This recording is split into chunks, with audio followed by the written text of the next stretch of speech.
सुदाम और श्री कृष्ण और सुदामा आश्रम में शिक्षा ग्रहण करते थे और युवा अवस्था में थे। एक दिन आश्रम में लकड़ियां समाप्त हो गई और गुरुमाता परेशान होने लगी।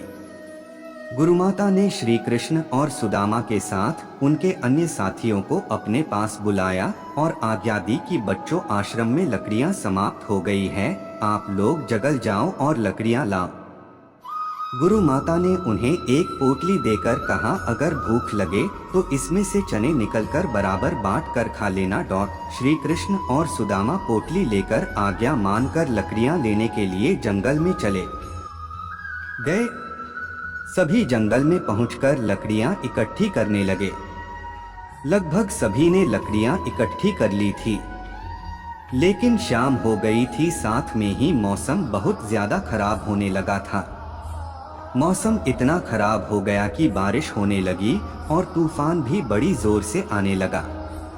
तूफान और बारिश रुकने का नाम ही नहीं ले रही थी। तो श्री कृष्ण और सुदामा ने सोचा कि हम एक पेड़ पर चढ़ जाते हैं, जिससे हम बारिश में भीगने से बच जाएंगे। दुर्भाग्यवश ऐसा नहीं हुआ। दोनों पेड़ पर तो चढ़ गए, लेकिन वह भीगने से नहीं बचे। बारिश भी अधिक तेज होने लगी थी। बहुत ज्यादा रात हो गई, लेकिन बारिश नहीं रुकी। दोनों ठंड के मारे कांप रहे थे।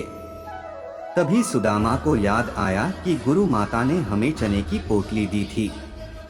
सुदामा ने मन ही मन सोचा कि श्री कृष्ण को याद नहीं है कि गुरु माता ने हमें चनों की पोटली दी थी। सुदामा चने चुपके चुपके खा रहा था। श्री कृष्ण को चनों के चबाने के आवाज आ रही थी। तभी कृष्ण जी बोल पड़े, अरे सुदामा, गुरु माता ने हमें जो चने की पोटली दी है उसमें से मेरा हिस्सा लाओ।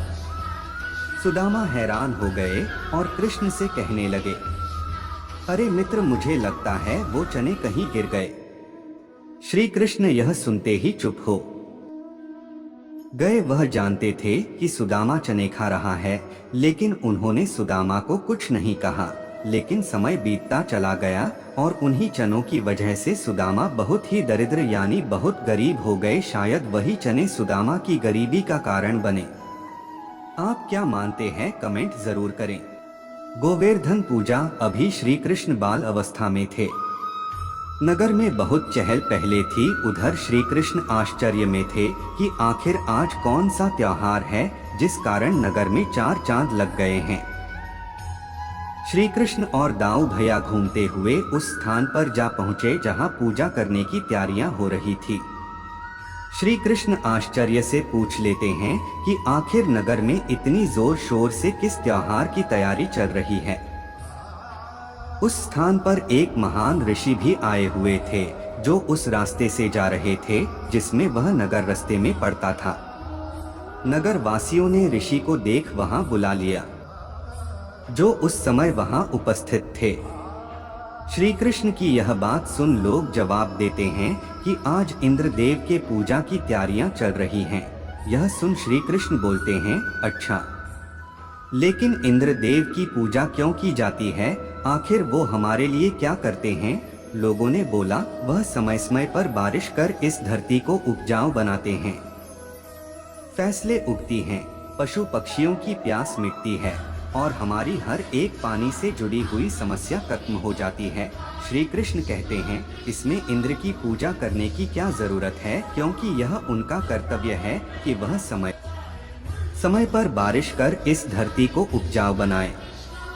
हमें पूजा अपने इष्ट देव या देवी की करनी चाहिए और इष्ट देव या देवी वह होती है जिससे हमारी जीविका चलती है।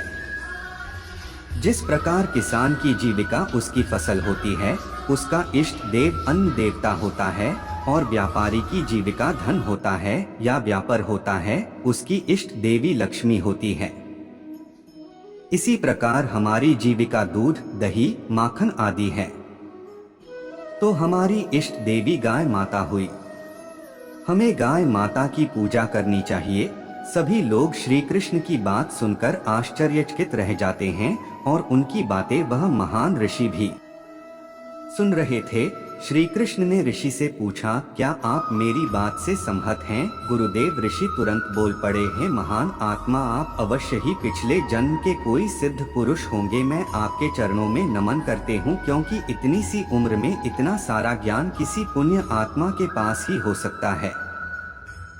आपकी बातें मुझे बिल्कुल सही लगी। महान ऋषि ने आदेश दिया कि इंद्र की पूजा छोड़ सभी गौ माता की पूजा करते हैं, इसलिए सभी महान पर्वत गोवर्धन के चरणों में चलो, वही पूजा होगी। ऋषि के आदेशानुसार सारे नगरवासी गोवर्धन पर्वत की ओर निकल पड़े और पूजा शुरू होने लगी। पूजा से प्रसन्न होकर गोवर्धन पर्वत ने नगर वासियों को दर्शन दिए और भोग लगाया। सारी बातें इंद्रदेव को पता चल गई कि धरती पर अब उनकी प्रजा नहीं की जाएगी। उन्हें क्रोध आ गया। क्रोध में आकर उन्होंने अपने वज्र और वाहन निकाले। बिना सोचे समझे इतनी बारिश और तूफान प्रकट कर दिया कि पूरा नगर पानी से भर गया। अब नगरवासियों और पशुओं की जान खतरे में थे। श्री कृष्ण ने पूरे गोवर्धन पर्वत को अपनी उंगली पर उठा लिया। पर्वत इतना बड़ा था कि सभी नगरवासी उसके नीचे आकर अपनी जान बचा पाए। इंद्र ने जोर लगा दिया, लेकिन नगरवासियों का बाल बांका न कर पाए और हार गए। उन्होंने श्री कृष्ण को पहचान उनसे माफी मांगी और उनका घमंड तोड़ा। तब से लेकर आज तक हम गोवर्धन पूजा मनाते आ रहे हैं।